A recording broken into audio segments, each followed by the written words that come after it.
Hi guys, how's it going? Ivano here with another VOD review of some sniper gameplay. And sometimes that happens in a war zone, we all know it. Someone just starts attacking you and only you, for no reason, picking you out. And then you end up fighting for the rest of the war zone with them.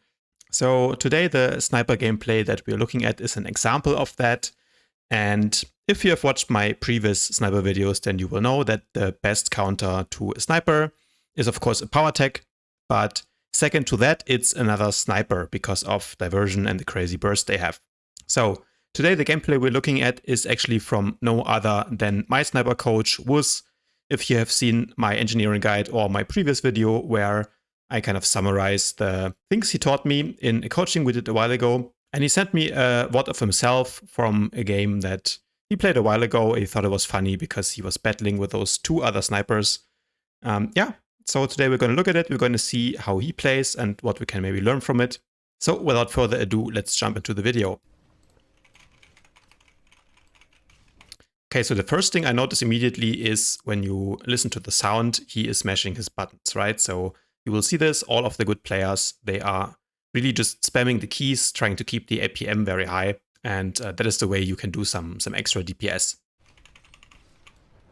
Looking at his positioning, of course, we are in Voidstar here. This seems like the second room, the attacker round. And his positioning, that's what we talked about also in the coaching. He will try to position close to a pillar. So he's in a good position here. He is close to the action, but looks like he has entrenched up. From his spec and the buffs, you can see his interface is kind of nice. The buffs are highlighted and big. We talked about that in the interface guide. He is playing Virulence. Okay, I'll turn down the volume a little bit so we can focus on the gameplay. One thing now about Wuzz is that he likes to play solo. So it looks like he is running solo here. He does not have a healer from the looks of it. So it's going to be a tough game. So you can see his movement. He's very quick at moving his character, moving the camera. Oof. Holy shit, that was close. Let's quickly rewind and look at that again. Okay, so here he decides to run over here. Probably wants to get the red buff or something. Not sure why he moved away from the pillar in the first place. But here the sniper rolls in. This is one of the two guys that is going to target him for the rest of the war zone.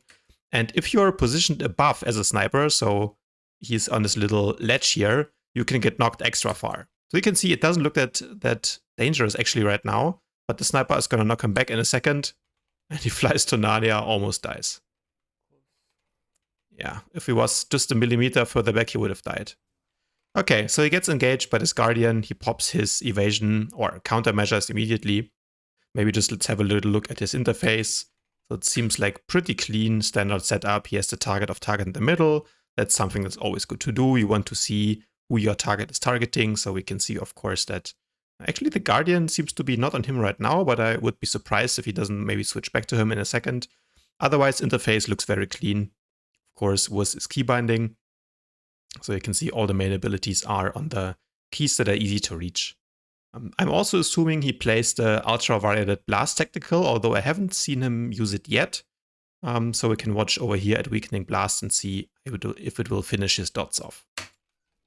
So we are kiting with countermeasures, we're running, and let's rewind quickly and look at that kind of micro action again.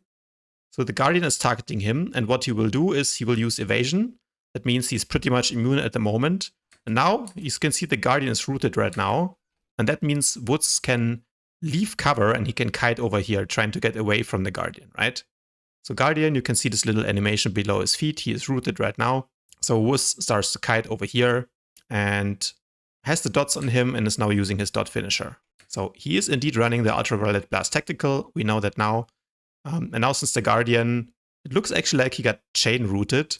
But anyway, Wuzz's plan was to use the root on the Guardian to kite away and then immediately go back into cover. That's very important. He's using the movement speed that you get from seek cover when entrench is active. So remember guys, playing sniper and the melee engages on you. He was in a bad situation, but he got away from it because he popped entrench early and because he used his movement speed buff. He rooted the Guardian first and then kited away. If you do it another way, running away from the Guardian, he will simply leap again to you. So we're going back into cover, doing damage on the Guardian. Damage, damage, damage. Little movement. Was a little bit risky leaving cover there, but I guess he knew that the Guardian was going to die. And now immediately we're not staying there, we're running up here trying to do more damage. Okay, staying outside of the plasma probe, he's facing this engineer. Smitten Kitten, first dot, second dot, and now we're going to use our dot finisher. Nope, actually not. First he pops diversion, that's good, because now the sniper looks like an engineer cannot use any cover abilities. Cannot knock him back right now, for example, so he's safe to walk in here. And there's the weakening blast. Finishes his dots, and that's like an instant 90k damage. So we're chasing that guy, but he pops evasion. And we can see there was a second engineer popping up. That is the pre-mate. And those are the guys that have been tunneling him already before this round when he started recording. Running away, 2 engineers on you. Take a look at his debuff frames. You can see here he has interrogation probe at least once. And that means, yeah, here he is probably just dead. He's kiting. He's running. He doesn't have a healer.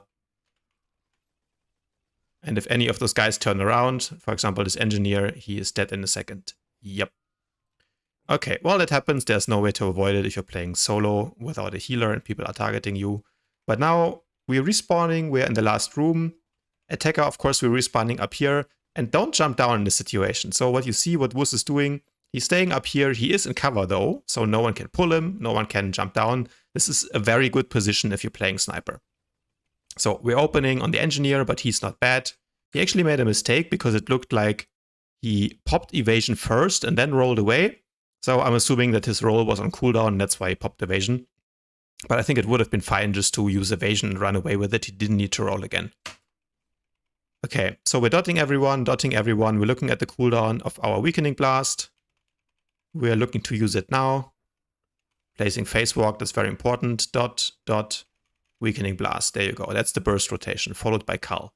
Right? So Virulence always revolves around dot, dot, finishing the dots in a burst with weakening blast and then popping your cull. Here we're doing it again. Cull, cull, cull. We're kiting. Guardian is on us as well for some reason. We don't want to be so close. Using covered escape. See, the Guardian is rooted. Maybe we could have used that to kite a little bit more because now the Guardian is already on us again. But we're focusing on killing the sniper, and yeah. Sniper would have died there if the fight was 1 second longer. But that's okay. Looks like we already got a lot of killing blows. Now this is the interesting round.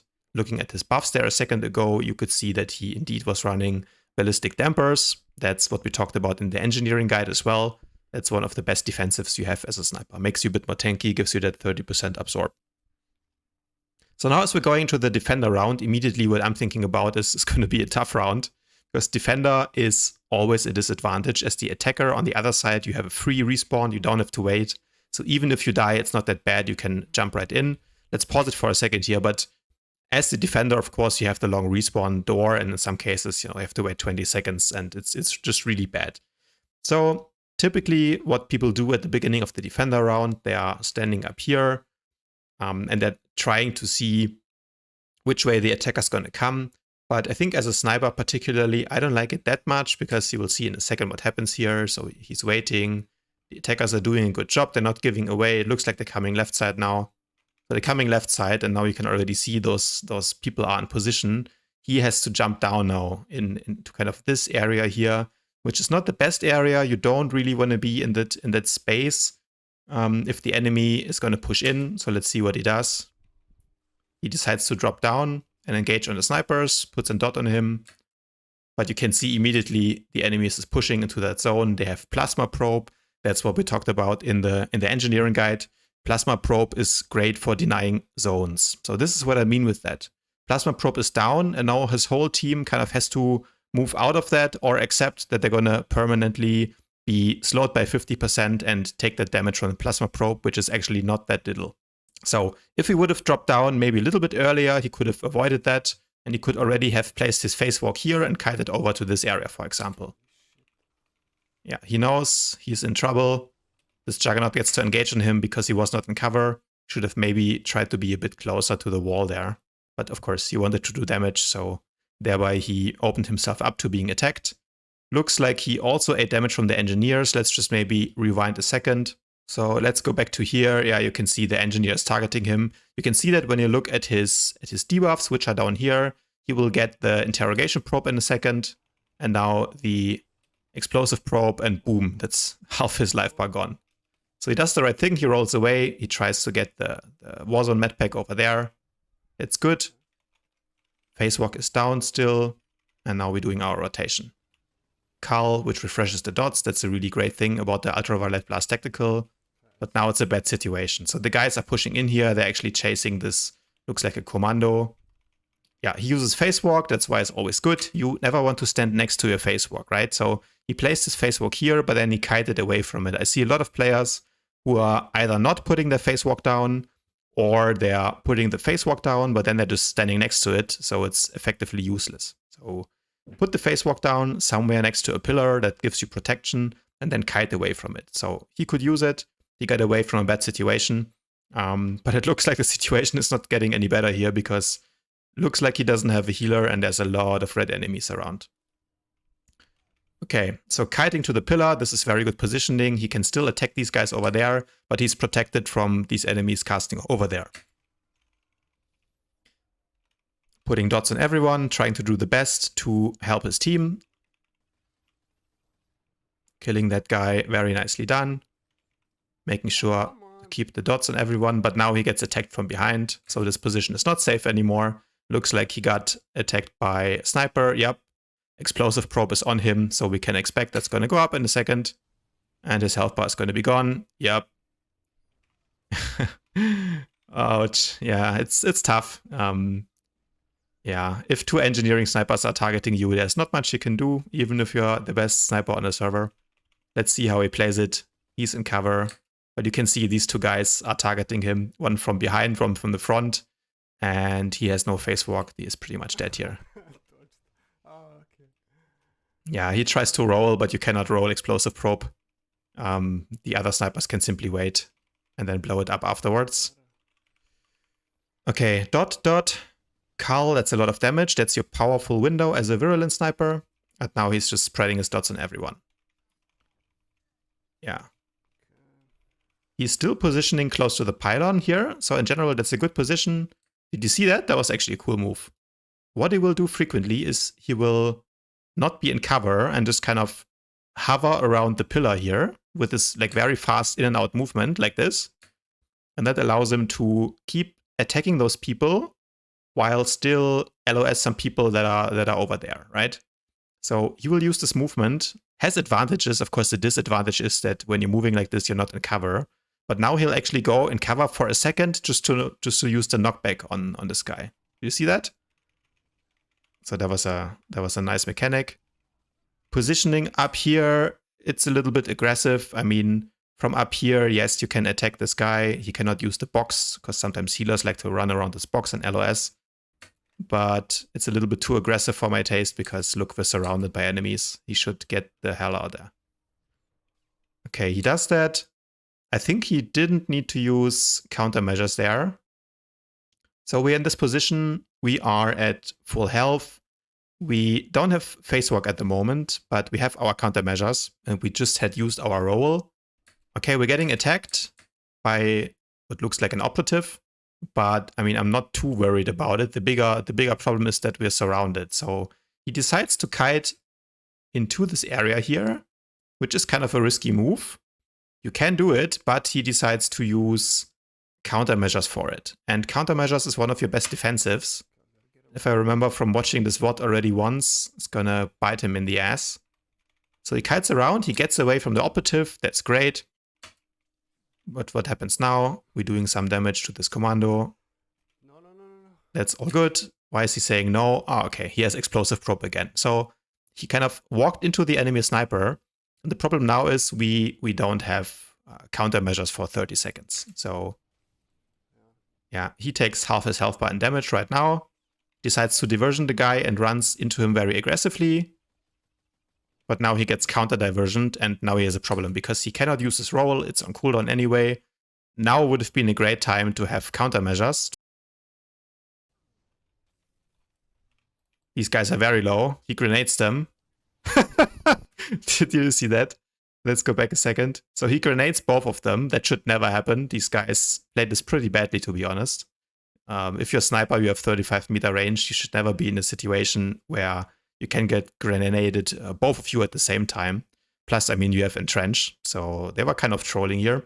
but they both immediately break. You can see this little animation here. They both used their CC breaker, so that was cute. But of course, they're both engineering, so they still kill him easily. Looks like the other team also doesn't have too much in terms of heal. So let's see, maybe we can fight back. He stays up here for a second. That's the same thing as in the last room earlier. That's good. But look, the enemy team is completely wiping his team, so it's not looking good. The only thing he can do, again, is put Phase Walk down. And then I hope in a second, as soon as he starts taking aggro, he will kite away from it. Yeah, he already starts it here. I also saw that just a second ago, he actually used his mouse for targeting right here. You can see it again. He clicks on that guy over there.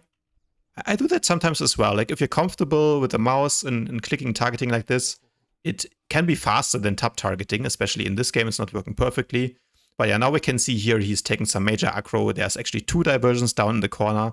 So the enemy team wants to smoke him out and he starts rolling away from the action there. Remember, he plays his Phase Walk, so that's exactly what we want to do. So he rolls away and resists a lot of damage. That's the only reason he is still alive. But he does have Explosive Probe and it goes up anyway. You can't do anything. It's a little strong right now. There's the damage. Phase Walk, very nice.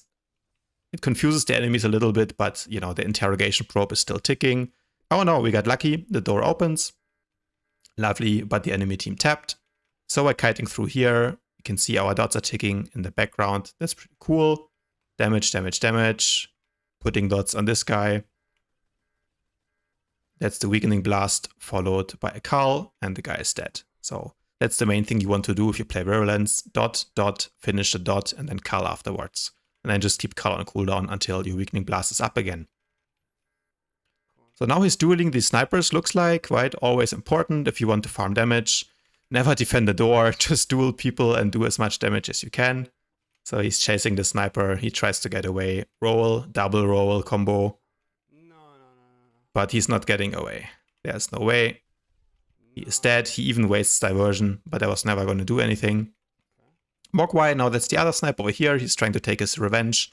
Always important, guys, if someone is targeting you in a war zone, you always have to take revenge. It's the most important thing. Can he escape? There's 5 people chasing him. He rolls over the bridge and he survives. Oh my god, what a sniper god was live here in the flesh in this Voidstar. But yet again, the enemies are playing engineering. So anyway, it takes full damage. Eventually, can he kill the sniper? Look at the sniper. He's mad. He chases him through focus fire and the sniper goes down. GG, mate. No med pack, that's unfortunate. And his team has no healer. Well, that's the problem if you play solo. Sometimes, you know, you just end up dying 7 times. But he got revenge on actually both of the snipers, so that must feel good. We're waiting now for the respawn. Let's forward quickly here. The door will open, and same thing again. I would expect that he stays up here for a second and just dots some people. Yep, dot, dot, dot finisher, Cull. There's the Cull. Flames the other sniper. That's what you have to do. And it looks like they tapped the door. So unfortunately, it looks like the team lost. But let's see the damage stats. That's of course what we care about at the end of the warzone. Most of all, the leaderboard. Is Wuzz going to be on top? Yes, he is. 11 million done, 13k DPS. Almost doubled the damage of the engineering snipers. And that's a pretty good game. Yeah, guys, I hope you enjoyed that. I hope you learned a couple of things or you saw them applied in practice. Again, if you want to see all of the tips that Wuzz gave me in our sniper coaching, check out the other video I did a couple of days ago. If you want to see me do a build guide on Virulence as well, let me know in the comments below. Hopefully enjoyed that. And if you have some other bots that you want me to review and comment over, also let me know in the comments below. Thanks for watching. If you enjoyed this, please don't forget to leave a like on the video, subscribe to my channel, and I'll see you guys tomorrow.